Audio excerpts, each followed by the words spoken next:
हरि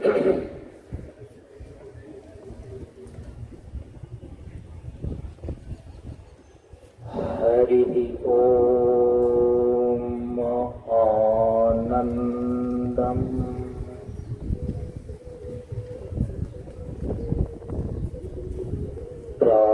प्रशांत जीवन दर्शनम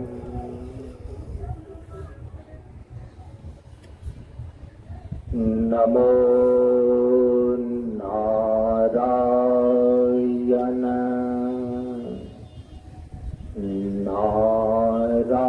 नारायणम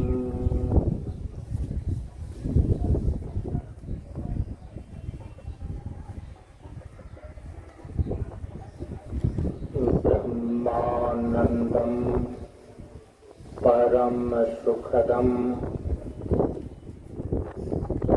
केवलम ज्ञान मूर्तिम द्वंद्वातीतम गगन सदृशम तत्त्वमस्यादिलक्ष्यम् एकम नित्यम विमलमचलम् सर्वधि साक्षीभूतम् भावातीतम् त्रिगुणरहितम् सद्गुरुं तं नमामि सद्गुरुं तं नमामि।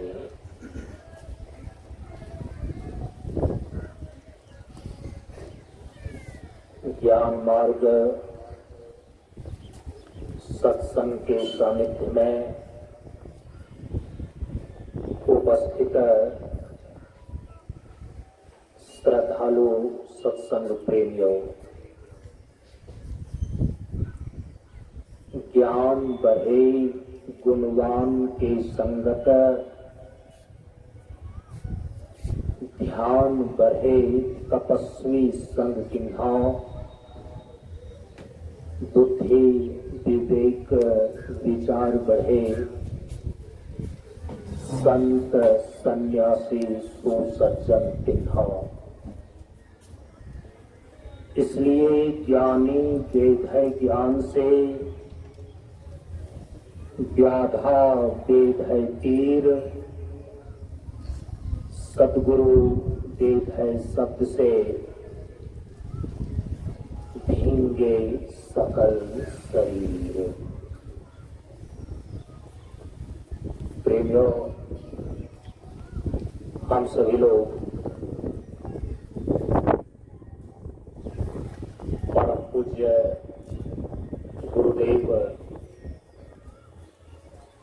बाबा शांतानंद जी महाराज के द्वारा स्थापित ज्ञान मार्ग सत्संग मंच के श्रृंखला में कटिहार जिला अंतर्गत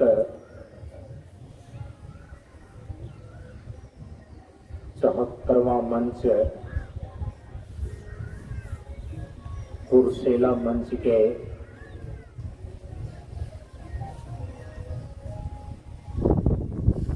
हमारे वरिष्ठ गुरु भाई श्रद्धेय श्री कैलाश जी के निजी आवास स्थान पर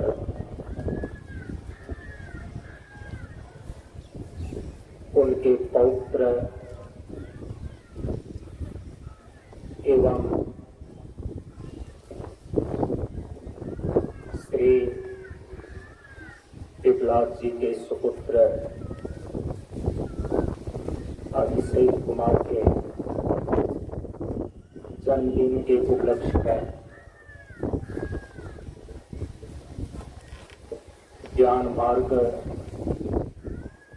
सत्संग कार्यक्रम एक दिन का आज 25 मई सन 2025 ईस्वी को रखा गया है। इसी एक दिवसीय अखंड कीर्तन एवं ज्ञान मार्ग सत्संग कार्यक्रम में हम सभी लोग उपस्थित हैं। कार्यक्रम के नियमानुसार आज ब्रह्ममुहूर्त बेला के 4 बजे से मध्याह्न के 12 बजे तक प्रशांत जीवन दर्शनम का अखंड कीर्तन संपन्न हुआ।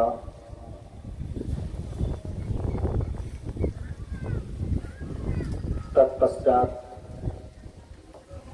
अपराह्नकालीन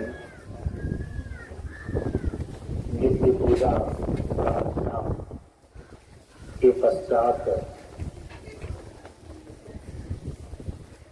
स्थानीय एवं बाहर के मंच से पधारे हुए सत्संग प्रेमियों के द्वारा उनके भाव और विचारों का श्रवण किया। इस अपराह्नकालीन सत्संग सत्र के अब इस अंतिम बेला में मैं अपने विचारों को रखने जा रहा हूँ।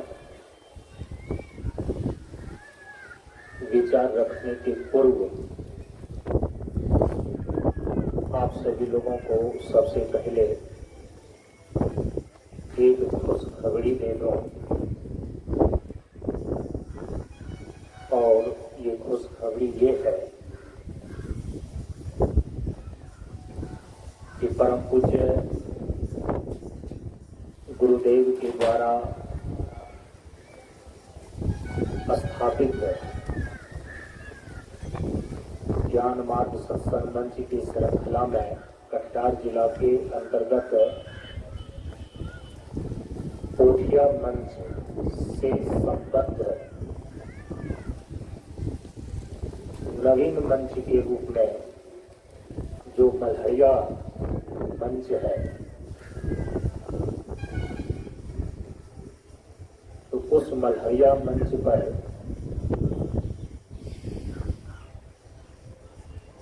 क्योंकि पिछले कई वर्षों से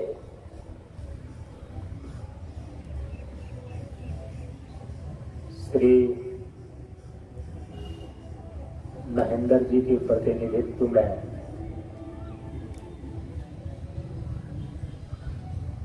वहां के ग्रामीण श्रद्धालुओं के द्वारा और इस मंच से जुड़े हुए लोगों के द्वारा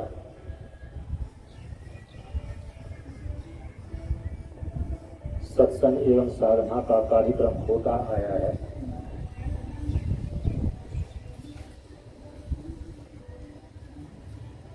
इस बार इसी वर्ष में हम सभी लोगों ने मल्हरिया मंच पर 23 और 24 मार्च को 2 दिनों का सत्संग का कार्यक्रम किया।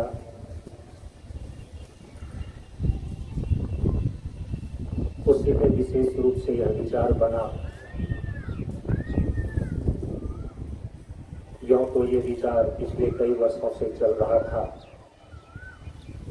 कि मल्हरिया मंच पर भी परम पूज्य गुरुदेव का एक आश्रम स्थापित किया जाए।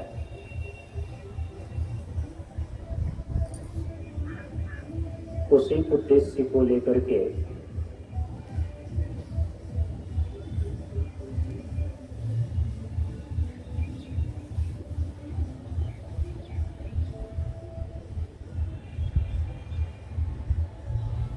बाईस, 23, 24 मई सन 2025 ईस्वी को बरारी मंच पर और मल्हरिया मंच पर कार्यकारिणी बैठक हुई।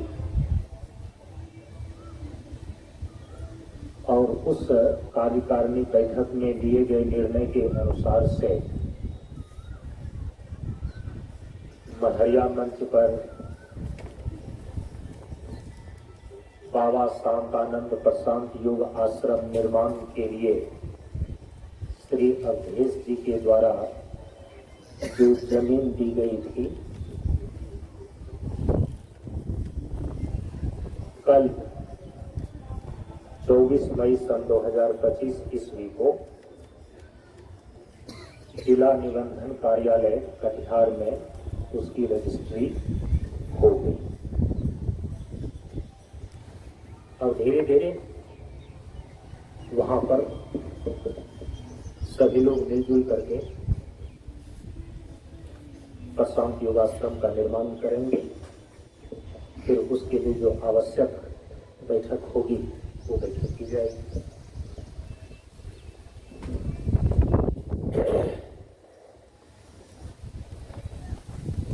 अब हम सभी लोग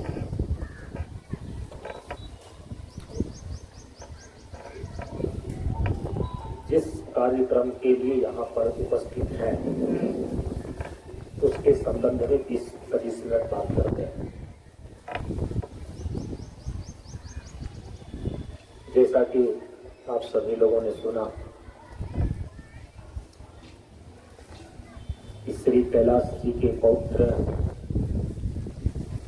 श्री विप्लाव जी के सुपुत्र अभिषेक कुमार के जन्मदिन के उपलक्ष्य में यह 1 दिवस के ज्ञान मार्ग सत्संग का कार्यक्रम रखा गया है, जिसमें हम सभी लोग उपस्थित हैं।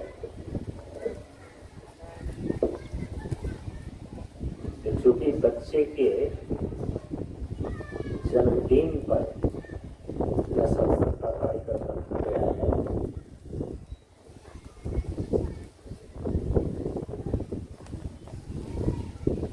तो जन्म, जीवन,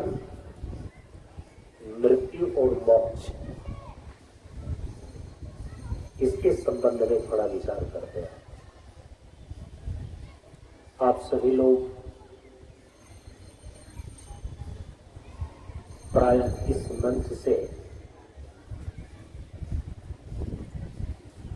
सत्संग में सुनते रहते हैं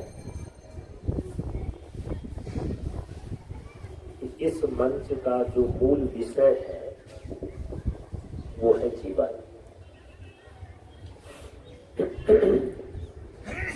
परम पूज्य गुरुदेव ने हम सभी लोगों को कई बार निर्देशित किया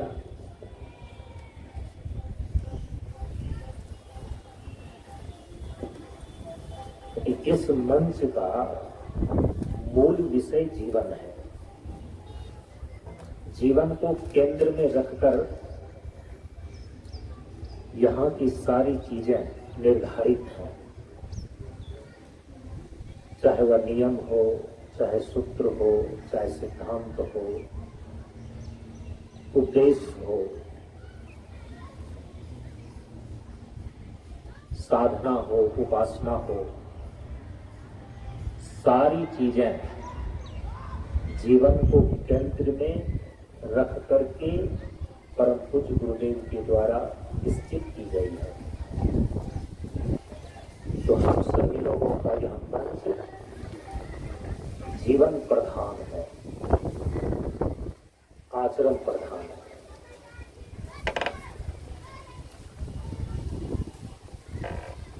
जीवन को जो परिभाषित किया गया कि जीवन किसे कहते हैं, इस पर कई बार चर्चा हो चुकी है। उसको केवल ध्यान में लेने की आवश्यकता है। परम पूज्य गुरुदेव ने जीवन क्या है तो इसके संबंध में कई जगह निर्देश दिए हैं। अपने उद्देश्य में हम लोग प्रतिदिन उसका उच्चारण करते हैं।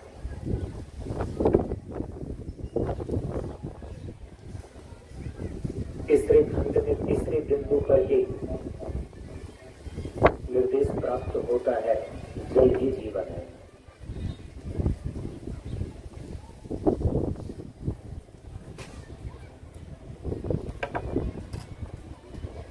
5वें खंड के अंदर यह निर्देश प्राप्त होता है, गतिशीलता ही जीवन है।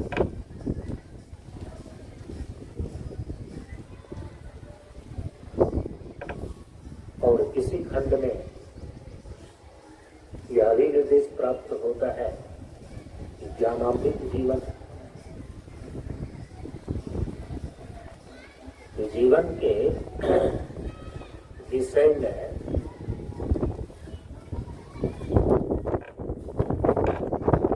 जीवन को परिभाषित करने वाले ये 3 उद्देश्य है। जल ही जीवन है, गतिशीलता ही जीवन है और ज्ञानामृत जीवन है। क्योंकि जीवन के 3 स्तर होते हैं।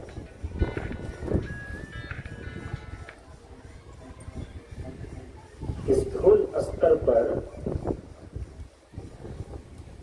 जीवन की परिभाषा है, जल ही जीवन है। और यहाँ पर जल ही जीवन है कहने का अभिप्राय है कि प्रकृति के जो 5 तत्व हैं, पृथ्वी तत्व, जल तत्व, अग्नि तत्व, वायु तत्व और आकाश तत्व, पृथ्वी के इन 5 तत्वों से निर्मित जो यह शरीर है, क्षिति जल पावक गगन समीरा पंच रचित सकल शरीरा, यह शरीर ही जीवन का स्थूल हिस्सा है। इसीलिए जब तक आपका शरीर जीवित रहता है तब तक आपको जीवन की संज्ञा प्राप्त होती है। क्योंकि जीवन का जो सबसे पहला प्रथम स्थूल हिस्सा है वो है आपका शरीर। जब तक शरीर जीवित है तो जीवन माना जाता है। जिनका शरीर आपके बीच से चला गया,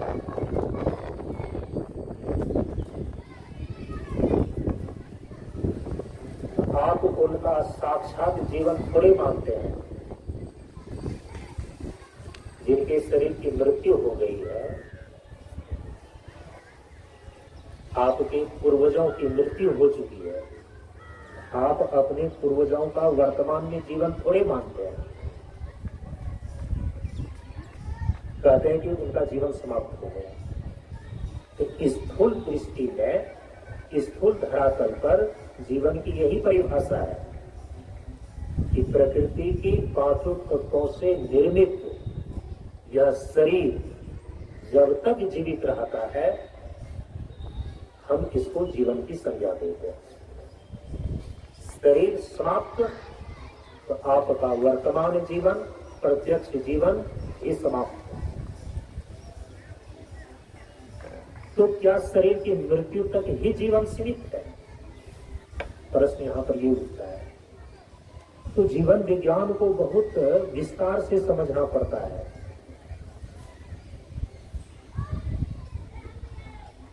शरीर का जीवित रहना जो जीवन की परिभाषा है, यह तो स्थूल दृष्टि, स्थूल धरातल पर है। शरीर की मृत्यु के,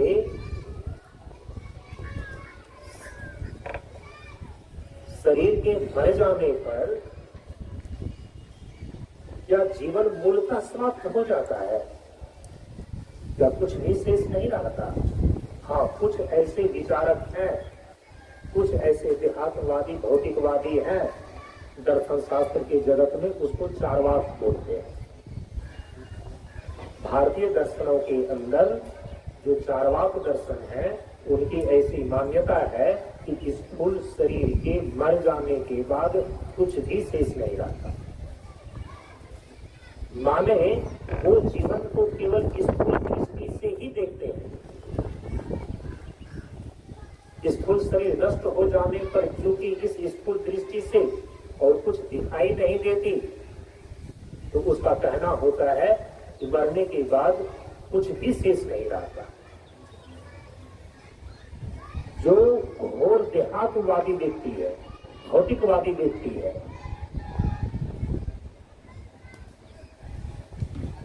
मृत्यु के बाद, इस शरीर के छूट जाने के बाद इस जीवन के अस्तित्व को नहीं मानता। उसकी दृष्टि में चेतन आत्मा नाम की कोई चीज नहीं होती जिसकी नित्य सत्ता हो। पांचों तत्वों के मिलने से, पांचों तत्वों के संघात से जो शरीर बना, इसी शरीर में जड़भूत के संघात से एक विशेष शक्ति की उत्पत्ति होती है, जिसको वो बोलते हैं चेतना शक्ति, कॉन्शसनेस। जो भौतिक विज्ञान है, जो भौतिकवादी दृष्टि है, वो कहते हैं कि पांचों तत्वों के मिलने से एक विशेष शक्ति उत्पन्न होती है, जिसको बोलते हैं चेतना शक्ति, जिसको बोलते हैं कॉन्शसनेस। शरीर की मृत्यु होने के बाद पांचों तत्व जो शरीर में है, पंच महाभूत में मिल जाता है, चेतना नाम की कोई चीज फिर नहीं रह जाता है। चेतन आत्मा की नित्य सत्ता वो नहीं मानते। उसका कहना है कि शरीर की मृत्यु के बाद ये जीवन शेष नहीं रहता। लेकिन क्या ये अंतिम विचार है? कहा कि नहीं, जीवन को लेकर के यह केवल स्थूल दृष्टि है। सूक्ष्म दृष्टि क्या है? जिन्होंने जीवन को गहराई से अध्ययन किया, जीवन के सूक्ष्म से सूक्ष्म तत्वों का अध्ययन किया, ऐसे तत्वदर्शी महापुरुषों की दृष्टि में जीवन के सूक्ष्म हिस्से को लेकर भी विचार हुआ है, सूक्ष्म दृष्टि से विचार हुआ है। और परम पूज्य गुरुदेव उसी सूक्ष्म दृष्टि को लेकर जीवन को सूक्ष्म स्तर से परिभाषित करते हैं कि गतिशीलता ही जीवन है।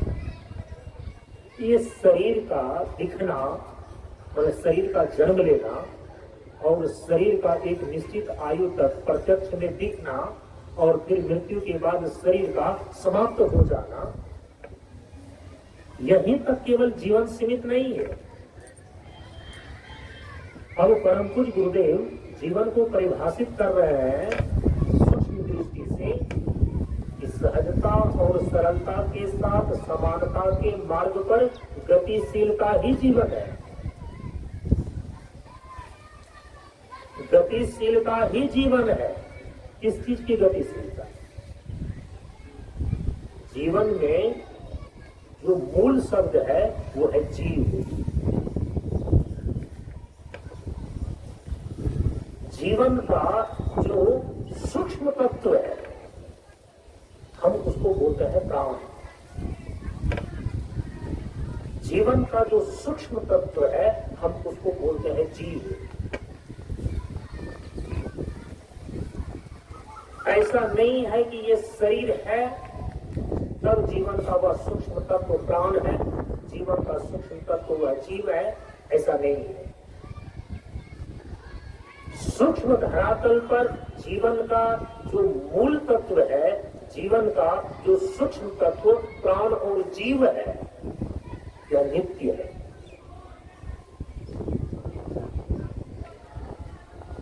जड़भूत के संघात से चेतन जीव की उत्पत्ति नहीं होती। भौतिक विज्ञान और देहातवादी दर्शन केवल इतना ही कहता है कि भौतिक जड़भूत के संघात से चेतना नामक चीज उत्पन्न होती है।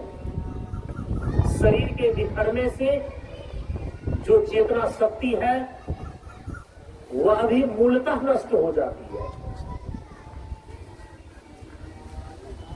लेकिन जो अध्यात्मवादी दृष्टि है वो जीवन के सूक्ष्म तत्व जो प्राण के रूप में और जीव के रूप में मान रहा है, तो परम पूज्य गुरुदेव ने जीव को जो परिभाषित किया,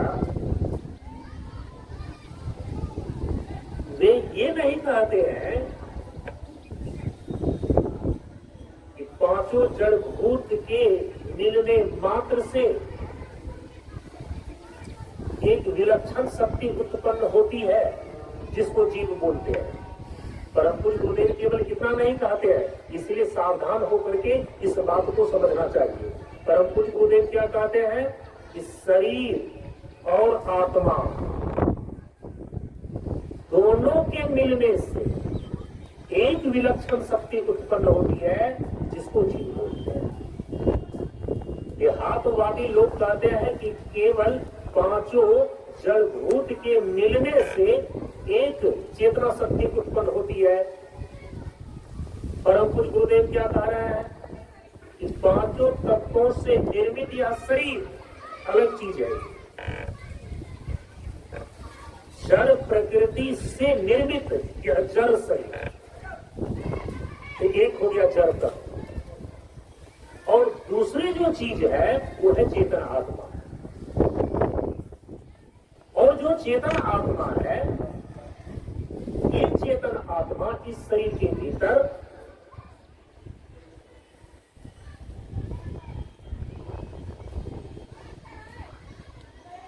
जैसे जड़ प्रकृति का व्यष्टि रूप, जड़ प्रकृति से निर्मित यह व्यष्टि जड़ शरीर है, वैसे ही जो पूर्ण चेतन है, समष्टि स्तर पर जो पूर्ण चेतन है, जिसको बोलते हैं परब्रह्म परमात्मा, जो पूर्ण चेतन ब्रह्म है, उसी पूर्ण चेतन ब्रह्म को इस शरीर के भीतर चेतन आत्मा बोलते हैं, व्यष्टि धरा करके।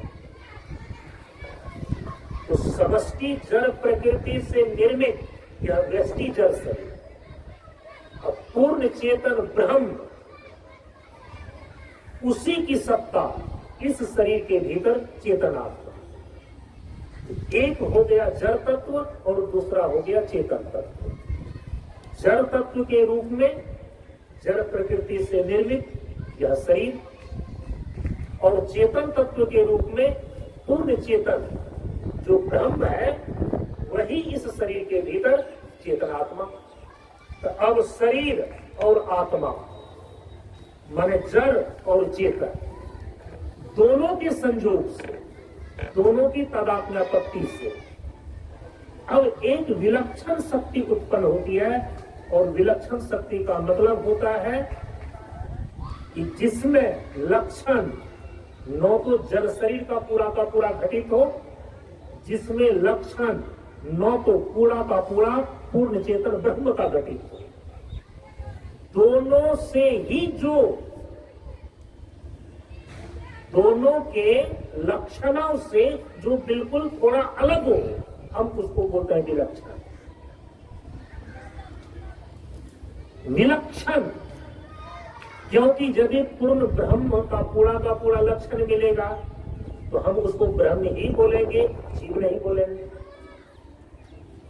यदि जड़ शरीर का पूरा लक्षण उसमें मिलेगा तो हम इनको शरीर ही बोलेंगे, फिर जीव नहीं बोलेंगे। इसीलिए कहा कि एक विलक्षण शक्ति उत्पन्न होती है। कैसे? शरीर और आत्मा, जड़ शरीर और चेतन आत्मा दोनों के संयोग से, दोनों के तादात्म्यापत्ति से एक विलक्षण शक्ति उत्पन्न होती है, जिसको बोलते हैं जीव। अब यह जो जीव है ना, चूंकि चेतन आत्मा नित्य है, चेतन आत्मा सत्य है,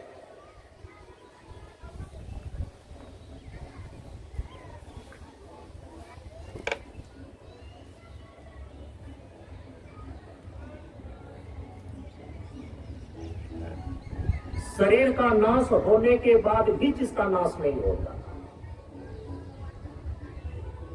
उसको बोलते हैं सत्य, उसको बोलते हैं नित्य।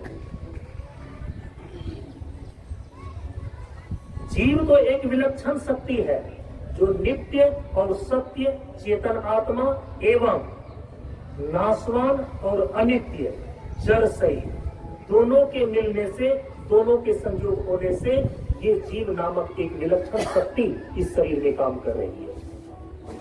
इसीलिए इस जीव के अंदर आप देखेंगे इस शरीर के धर्म को लेकर के भी कुछ लक्षण घटित होते हैं और चेतन आत्मा को लेकर के भी स्वरूपगत इसके अंदर अनुभूति होती है, नैसर्गिक इच्छा होती है।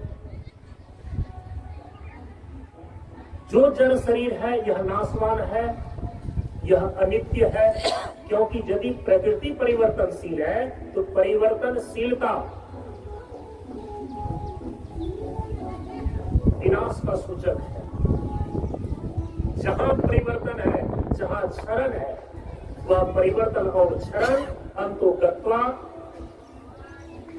विनाश, विनष्ट में जाकर के ही वह समाप्त होती है। कोई भी परिवर्तन अखंडता को और पूर्णता को सूचित नहीं करता। यदि प्रकृति परिवर्तनशील है और जो चेतन गतिशील कहा गया, इस शरीर के अंदर जो जीवात्मा चेतन है ये गतिशील है, क्योंकि इसकी निरंतर गतिशीलता का नाम ही जीवन है। चूंकि जीव शरीर और चेतन आत्मा दोनों का संयुक्त रूप है, तो चेतन आत्मा जो इस जीव का वास्तविक स्वरूप कहलाता है, उस चेतन आत्मा में परिवर्तन नहीं होता, उस चेतन आत्मा में क्षरण नहीं होता। वो चेतन आत्मा अपने शुद्ध स्वरूप में नित्य है और विनाशी है। इसीलिए शरीर धर्म को लेकर इस जीव के अंदर कुछ ऐसी ऐसी चीजें अनुभव में आती है व्यवहारिक धरातल पर, जैसे कि मृत्यु का भय है। चूंकि ये शरीर मरण धर्मा है, शरीर ये नाशवान है, इसीलिए इस शरीर के धर्मों को लेकर इस जीव के अंदर मृत्यु का भय होता है।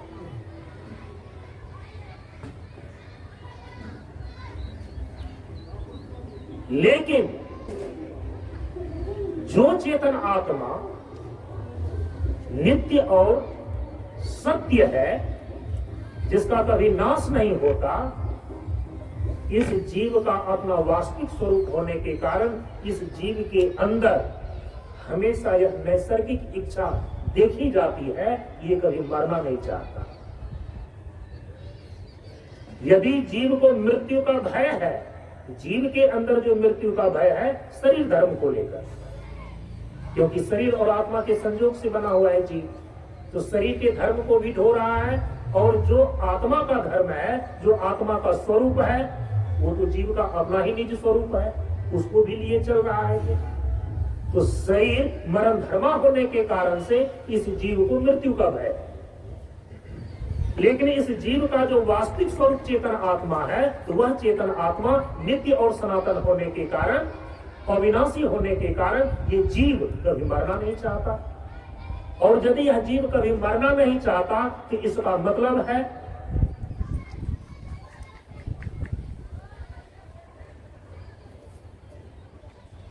यदि यह मरना नहीं चाहता, इनकी ये नैसर्गिक इच्छा अपने वास्तविक स्वरूप चेतन आत्मा को लेकर के है, क्योंकि चेतन आत्मा नित्य सनातन है। इसीलिए यह जीव जब इस शरीर के बंधन से छूट करके अपने वास्तविक स्वरूप में चेतन आत्मा में अवस्थिति लाभ प्राप्त कर लेता है, यह मृत्यु के भय से छूट जाता है और अपने सत स्वरूपता में अवस्थिति के कारण से चेतन आत्मा में अवस्थिति के कारण से इस जीव के अपने परमार्थ स्वरूप का अपरोक्ष ज्ञान होने के कारण से यह जीवन मुक्त भी हो जाता है।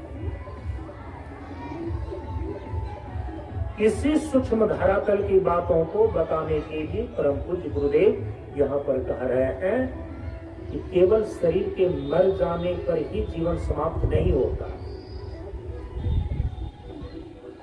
क्योंकि जीव की निरंतर गतिशीलता का नाम जीवन है। और जीवन का जो मौलिक हिस्सा है वह तो नित्य और सत्य चेतन आत्मा है। इस जीव का वास्तविक स्वरूप तो परम पूज्य गुरुदेव ने इसीलिए चौथे खंड के अंदर उपदेश में यह निर्देश कर दिया कि जो जीवन को बरकरार रखे उसे सत्य कहते हैं। जो जीवन को बरकरार रखे उसे सत्य कहते हैं, माने कि जीवन का जो वास्तविक हिस्सा है, जीवन का जो मूल स्वरूप है, वो तो सत्य सनातन आत्मा है। तो जीवन की सूक्ष्म परिभाषा क्या निकल करके आया कि गतिशीलता ही जीवन है। किसकी गतिशीलता? तो इस जीव की निरंतर गतिशीलता। ठीक है, इस जीव की निरंतर गतिशीलता का नाम जीवन है। ये जीव जो है शरीर, जड़ शरीर, भले ही यह जड़ शरीर मरण धर्मा है, क्षणभंगुर है और अनित्य है, लेकिन जो चेतन आत्मा है वह नित्य है, सत्य है, सनातन है।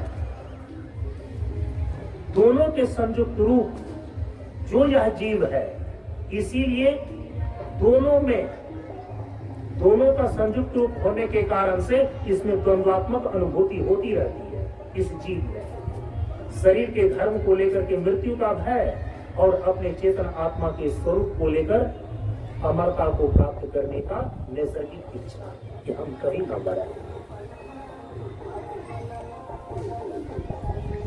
जीव की इसी निरंतर गतिशीलता का नाम जीवन है, जो यहाँ पर कहा गया कि गतिशीलता ही जीवन है। लेकिन जो सबसे अंतिम दृष्टि है जीवन को लेकर के, ज्ञानामृत जीवन है। ज्ञानामृत जीवन का मतलब है ज्ञान और अमृत। ज्ञान का अर्थ होता है विशुद्ध चेतन, ज्ञान का अर्थ ही होता है चेतन, और अमृत का मतलब ये होता है जो कभी मरता नहीं है, अर्थात सत्य, नित्य, सनातन है। इस जीवन का मौलिक हिस्सा नित्य है, सत्य है, सनातन है और चेतन स्वरूप है। ज्ञान अमृत, ज्ञान को अलग थोड़ा सा कर लें और अमृत को थोड़ा सा अलग कर लें। ज्ञान का मतलब हो गया चेतन, ज्ञान स्वरूप का मतलब ये होता है चेतन स्वरूप, और अमृत का सीधा मतलब होता है जो कभी मरता नहीं, अर्थात सत्य सनातन है। जीवन का जो मौलिक हिस्सा है ना, वह तो चेतन स्वरूप नित्य और सनातन है। तो ऐसा कौन सा तत्व है जो चेतन स्वरूप है, जो नित्य है, जो सनातन है? हमारे उपनिषद में, हमारे शास्त्र में उसी को ब्रह्म और आत्मा कहा गया है। जो चेतन स्वरूप है, नित्य चेतन, नित्य सनातन, माने जो ज्ञान तत्व भी है और अमृत तत्व भी है, चेतन स्वरूप भी है और सत्य स्वरूप भी है। तो सत्य स्वरूप, चित्त स्वरूप, चित्त स्वरूप माने चेतन स्वरूप माने ज्ञान स्वरूप, और तीसरा हुआ आनंद स्वरूप। ऐसा जो तत्व है, तो परम पूज्य गुरुदेव कहते हैं कि शून्य बराबर सत्य है, निराकार में आप। निराकार में आप का मतलब है कि आपका जो वास्तविक स्वरूप है वो कैसा है? वो सत्य है।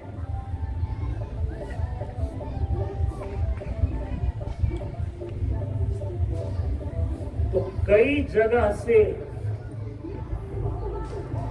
उपदेश में जो निर्देश दिए गए हैं उसको मिला करके तब किसी एक निष्कर्ष पर पहुंचना पड़ता है।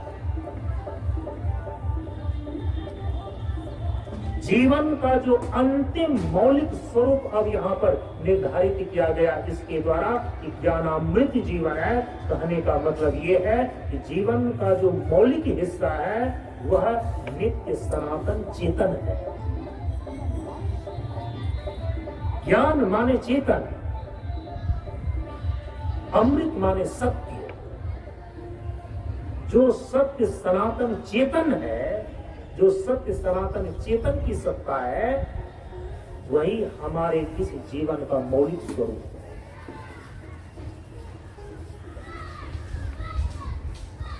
जो निर्विकार है, जो नित्य कुटस्थ है, जिसमें कभी किसी भी प्रकार का कोई परिवर्तन नहीं होता,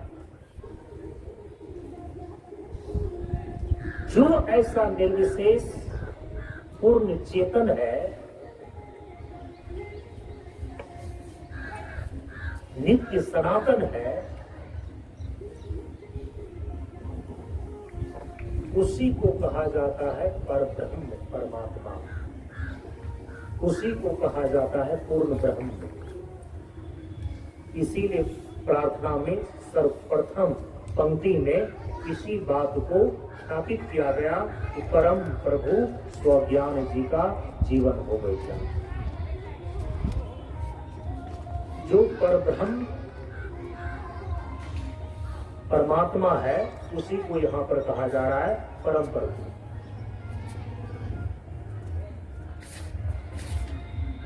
जो निर्विशेष निर्विकार पूर्ण चेतन ब्रह्म है, वो परम प्रभु ही हमारे जीवन का और इस जीव का वास्तविक स्वरूप है, परमार्थ स्वरूप है। इसका बोध हमें जीवन में हो जाए। प्रार्थना की पहली पंक्ति का यही अर्थ है, परम प्रभु स्वज्ञान जी का। जी का माने इस जीव का। इस जीव का वास्तविक स्वरूप, इस जीव का परमार्थ स्वरूप परम प्रभु पूर्ण ब्रह्म परमात्मा है। इसका बोध, इसका ज्ञान हमें जीवन में हो जाए, जीते जी हो जाए।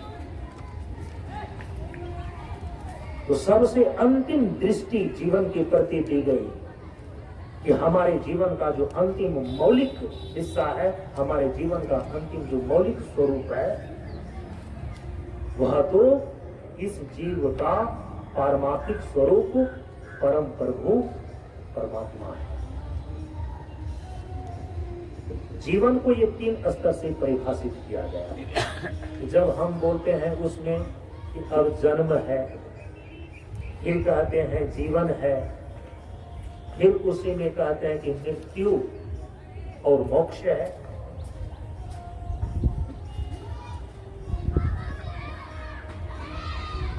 जन्म किसका होता है? क्या ब्रह्म का जन्म होता है? क्या आत्मा का जो शुद्ध स्वरूप है उसका जन्म होता है?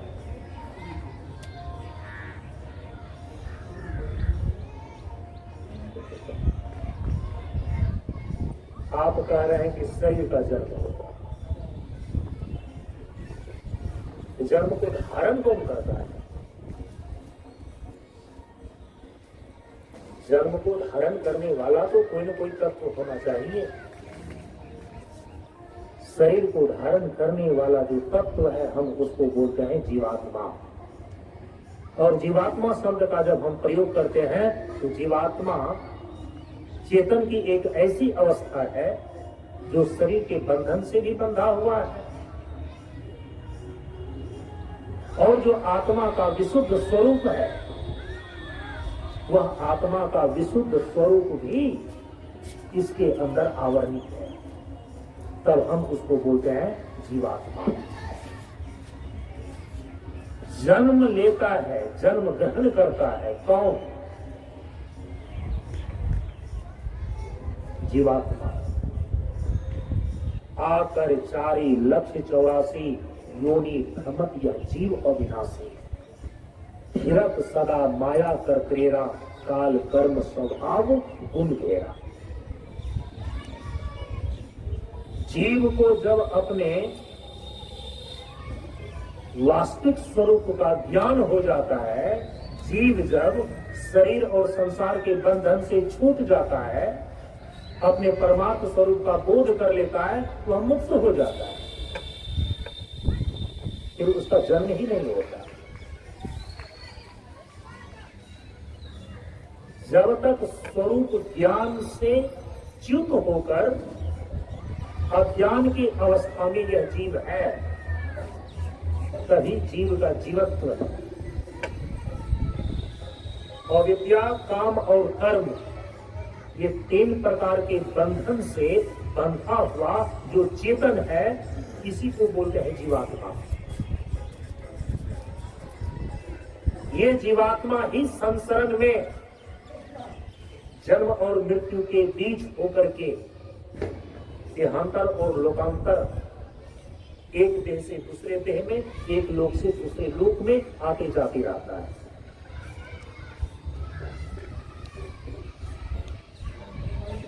अपने पारमार्थिक स्वरूप का बोध करके शरीर और संसार के बंधन से छुड़ा लेना,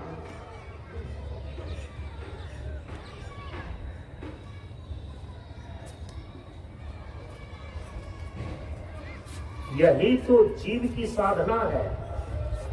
तो जन्म लेता है जीवात्मा।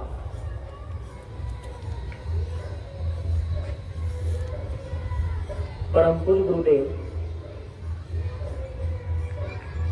कहते हैं कि जन्म लेना बड़ी बात नहीं है। सुनते रहते हैं आप मन से, जिंदा रहना बड़ी बात। देखिए, ये कहने का अभिप्राय क्या है? जन्म लेना बड़ी बात नहीं है, जिंदा रहना बड़ी बात है, और जिंदा रहना भी बड़ी बात नहीं है। एक सही, स्वस्थ और संपूर्ण जीवन जीना, ये सबसे ऊंची बात है।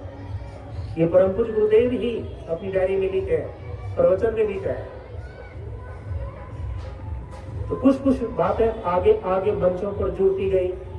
जो आदमी पीछे के मंचों पर सुन करके ही रह गया, तो जो बातें आगे मंचों पर आकर के जुड़ी तो उसको सुना ही नहीं, तो अधूरी बात वो दोहराते रहते हैं। जन्म लेना बड़ी बात नहीं है, जिंदा रहना बड़ी बात। विद्यापति नगर तक इतनी ही बातें, शांति स्थल जाते जाते ये बातें उसमें जुड़ गई। क्या जुड़ गई? कि जन्म लेना बड़ी बात नहीं है, जिंदा रहना बड़ी बात है। परम पूज्य गुरुदेव अब क्या कहते हैं? जिंदा रहना भी बड़ी बात नहीं है। एक सही, स्वस्थ और संपूर्ण जीवन जीना, ये सबसे बड़ी बात है। जन्म लेना बड़ी बात नहीं है। क्यों जन्म लेना बड़ी बात नहीं है?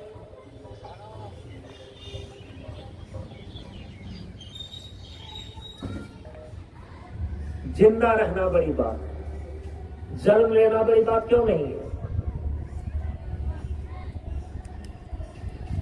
जन्म तो होता ही रहेगा।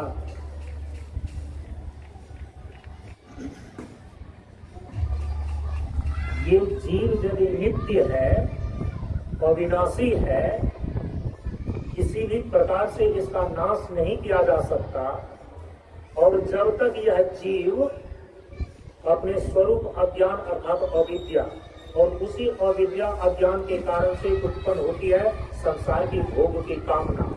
तो दूसरा हो गया कामना, कामना का बंधन। अविद्या अर्थात स्वरूप अज्ञान का बंधन मूल है, और उसी से उत्पन्न होता है संसार के भोग की कामना, संसार के सुख भोग की कामना। तो कामना का बंधन, जो ही कामना आई तो वो कर्म के लिए प्रेरित करेगा। कर्म हुए बिना रह नहीं सकता है। तो इसके बाद तीसरा हो गया कर्म का बंधन। यदि जीव एक ऐसा चेतन है कि जो 3 प्रकार के बंधन से बंधा हुआ है, जा बस जीव परा भव को पा, जिसके बस में होकर के ये संसार रूपी कुएं में गिर गया है, जन्म और मृत्यु के चक्र में फंस गया है। किसके वश में होकर? 3 प्रकार के बंधन में बंद करके। वो 3 प्रकार के बंधन कौन कौन हो गए? स्वरूप अज्ञान का बंधन, दूसरा कामना का बंधन, तीसरा कर्म का बंधन। तो अविद्या, काम और कर्म, इस तीनों प्रकार के बंधन से जब तक यह जीव चेतन बंधा हुआ है, इसको जन्म लेने से कौन रोक सकता है? जन्म तो होगा ही। और जन्म होगा, कहां होगा जन्म इसका?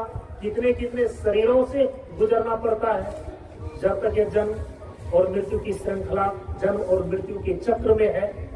जा बस जीव पड़ा भवकूपा, जब तक इस भवकूप में पड़ा हुआ है तो कहा कि आकर 84 लाख प्रकार की योनियों में इनको जन्म लेना पड़ता है। इसलिए जन्म लेना बड़ी बात नहीं है। एक चींटी भी एक बार में 1000 बच्चे को पैदा करती है, लेकिन उसमें जिंदा कितना रहती है देख लीजिए आप। एक कुत्ता एक बार में दर्जनों बच्चे पैदा करते हैं, क्या दर्जनों बच्चे जिंदा रह जाते हैं? नहीं रहते। इसीलिए परम पूज्य गुरुदेव कहते हैं जन्म लेना बड़ी बात नहीं है, वो जन्म तो होगा ही।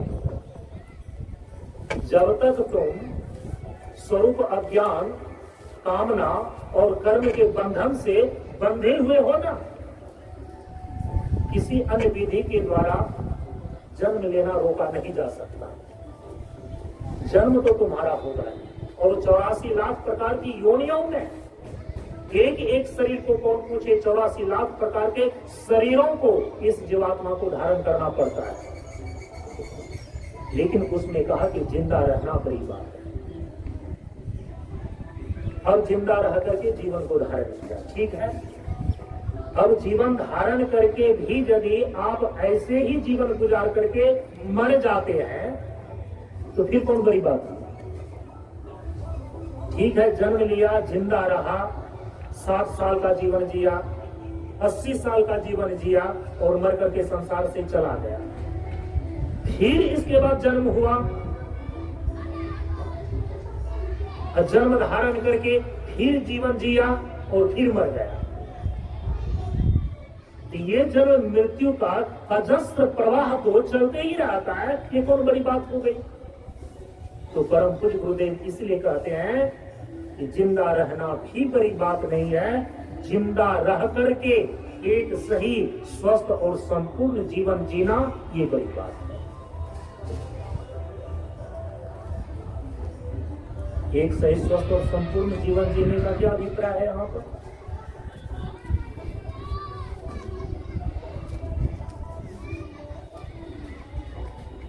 एक सही स्वस्थ और संपूर्ण जीवन जीने का अभिप्राय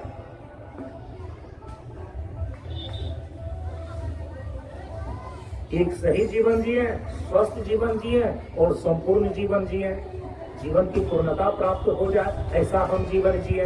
सामान्य अर्थ तो यही है। इसके लिए जो हम बोलते हैं ना कि जन्म, जीवन और मृत्यु, ये मृत्यु ही केवल प्राप्त होते रहेगा तो पुनर्जन्म हो जाएगा। इसलिए मृत्यु को मोक्ष में बदलना है। यदि मृत्यु को कोई मोक्ष में बदल ले तो एक बार मोक्ष की प्राप्ति हो जाने पर फिर उसका पुनर्जन्म नहीं होता। अंतर इतना ही है, हम जन्म लेते हैं, जीवन धारण करते हैं और फिर मृत्यु को प्राप्त हो जाते हैं। जो ही मृत्यु को प्राप्त होते हैं फिर पुनर्जन्म होता है, फिर जीवन चलता है, फिर मृत्यु को प्राप्त होते हैं। इसी को तो बोलते हैं संसरण, इसी को बोलते हैं संस्कृति। तो परम पूज्य गुरुदेव कहते हैं इसलिए एक सही स्वस्थ और संपूर्ण जीवन जियो। एक सही स्वस्थ और संपूर्ण जीवन जीने का सीधा मतलब होता है कि मृत्यु को मोक्ष में बदल दो। और मोक्ष का मतलब ही होता है कि जब आप शरीर और संसार के बंधन से सदा के लिए छूट जाते हैं तो दुखों की आत्यंतिक निवृत्ति और परमानंद की समुपलब्धि ये तभी संभव होती है। दुखों की आत्यंतिक निवृत्ति हो जाए और परमानंद की समुपलब्धि ये तभी होती है जब शरीर और संसार के बंधन से ये जीव अपने आप को छुड़ा लेता है। इसको बोलते हैं जीवन की पूर्णता। तो उसके लिए क्या करनी पड़ेगी? अब देखिए, एक सही स्वस्थ और संपूर्ण जीवन जीने का अभिप्राय होता है यदि उसको जन्म में, जीवन में और मृत्यु में इस बातों को सेट करेंगे। जन्म हो, क्योंकि ये जीव जो है जन्म लेगा, किसमें जन्म हो? अब कुछ लोग तो ये मान करके बैठे हैं कि हम यदि मनुष्य हैं, ये जीव यदि मनुष्य के शरीर में है तो मनुष्य के शरीर में जो जन्म लिया है बारंबार मनुष्य के शरीर में ही ये जन्म लेता रहेगा। ये आपकी मान्यता है, इसकी गारंटी नहीं है। संत की वाणी में तो पढ़ने को आपको मिलेगा कि बारंबार मिलत नहीं नरता। ग्रंथ में आपको पढ़ने को मिलेगा बड़े भाग मानुष तन पावा, बड़े भाग्य से 84 लाख योनियों में भटकते हुए कभी कब हुक करी करुणा नर देही, इस देव बिन हुए सुनेही, मनुष्य के शरीर तक पहुंचा है ये जीव। इसीलिए जन्म हो,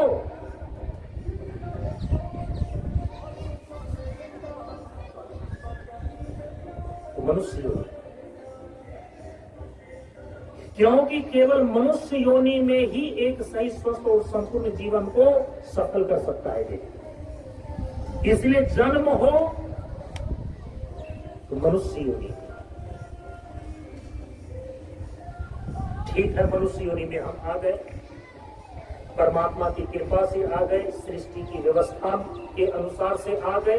परम पूज्य गुरुदेव ने तो भजन में कहा कि कर्म उत्तम था, नर्तन क्यों पाया। कर्म उत्तम था, नर्तन मिल गया।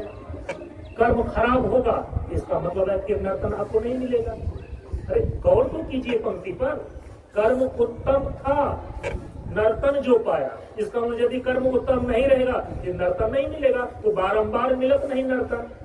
यदि जन्म धारण हो तो मनुष्य योनि में हो, तभी आगे की बात बन सकेगी। क्योंकि बड़े भाग मानुष तन पावा, कारण साधन धाम मोक्ष कर द्वारा।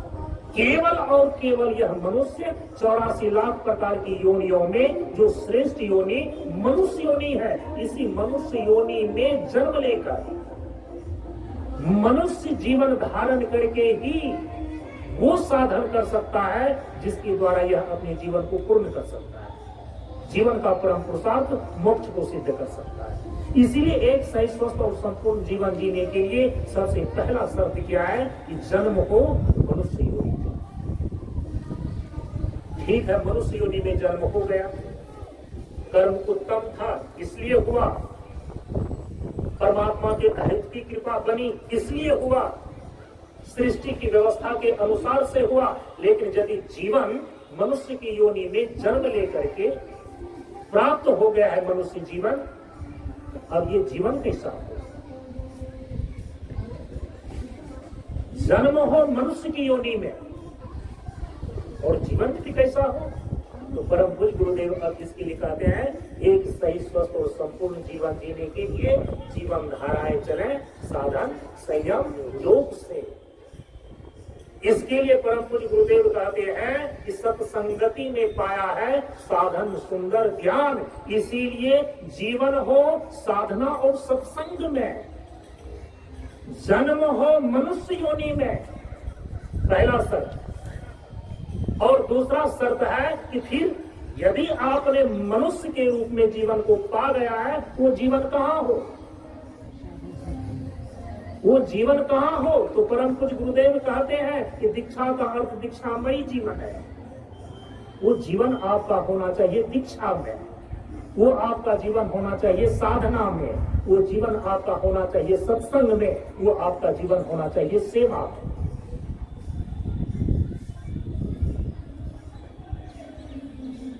तभी एक सही स्वस्थ और संपूर्ण जीवन का निर्माण हो सकता है। जो मनुष्य का जीवन पाकर के भी बिना गुरु का बोलो मानव कौन सही जीवन जी पाया है? होकर मूर्ख पशु और दानव व्यर्था जन्म गंवाया है। वो साधन की जानकारी आपको बिना सत्संगति की प्राप्त नहीं होगी जिसके द्वारा जीवन पूर्ण होता है। तो मनुष्य के जीवन में आकर के भी यदि वह जीवन को भोग और विलास में ही, आहार निद्रा भय मैथुन की प्रक्रिया में ही लगा करके रखा है, तो उनका जीवन फिर कैसे पूर्ण हो सकता है? इसीलिए परम पूज्य गुरुदेव कहते हैं कि जीवन कहां होना चाहिए? यदि जन्म मनुष्य योनि में हो गया है तो जीवन अब कहां होना चाहिए? साधना में, सत्संग में और सेवा में। ठीक है, यदि आप अपने जीवन की धारा को साधना, संयम और योग के द्वारा चलाते हैं, कटिबद्ध है आप, इच्छा का अर्थ इच्छामयी जीवन आप जीते हैं, क्योंकि सभी मनुष्य जीवन पाकर के भी ऐसा जीवन साधना और सत्संग में नहीं कर सकता। और जिन्होंने ऐसा कर लिया है, जिन्होंने अपने जीवन को साधना में कर लिया है, जिन्होंने अपने जीवन को सत्संग में कर लिया है, जिन्होंने अपने जीवन को सेवा में अर्पित कर दिया है, दीक्षा का मतलब ये होता है अपनी इच्छा को दे देना। अंत में फिर मृत्यु, मृत्यु किसमें? क्योंकि मृत्यु तो जीवन का एक सच है ना, इस शरीर का मरना तय है। 60 साल के बाद मरे या 80 साल के बाद मरे, 100 साल के बाद मरे, लेकिन ये शरीर मरण धर्मा है, तो शरीर का मरना निश्चित है। यदि कोई व्यक्ति अपने मृत्यु को सफल करना चाहता है तो परम पूज्य गुरुदेव अपनी डायरी में लिखते हैं, चिंतन डायरी में लिखते हैं कि मृत्यु कैसी होनी चाहिए।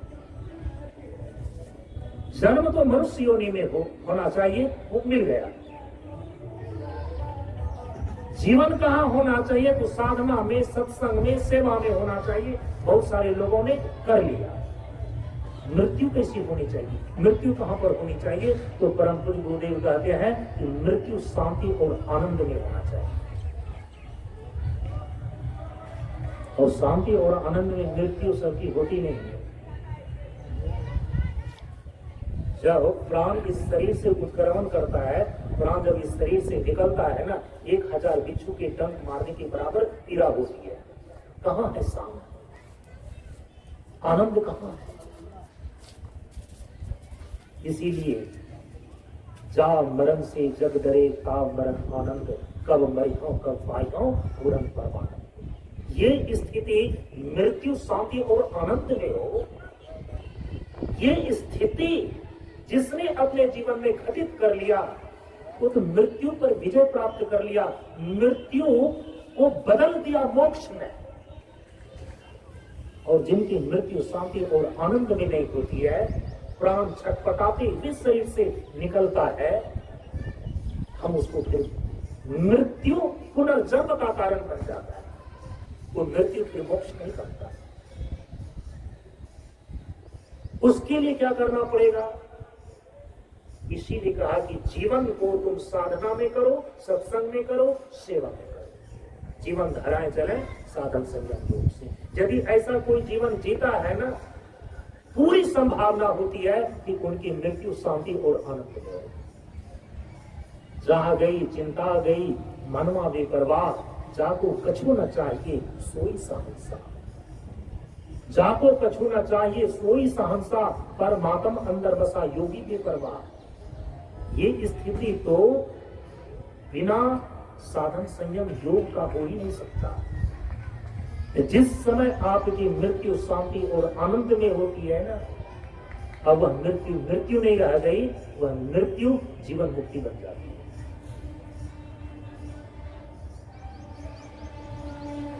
तो जन्म हो मनुष्य में, मनुष्य योनि में, जीवन हो साधना सत्संग और सेवा में, मृत्यु हो शांति और आनंद में।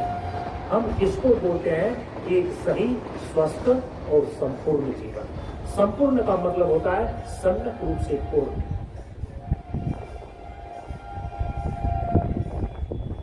जीवन के अंतिम समय में यदि आप अधूरी इच्छा कामना को लेकर के हैं, आप शांति में मृत्यु, आपकी शांति में मृत्यु नहीं है, क्योंकि कामनाएं भीतर है, इच्छाएं भीतर है। इसलिए हम साधन संयम योग के द्वारा जब जीवन की धारा को चलाते हैं ना, धीरे धीरे भीतर में जितनी भी कामनाएं हैं, जितनी भी इच्छाएं हैं, वो धीरे धीरे शांत हो जाती है।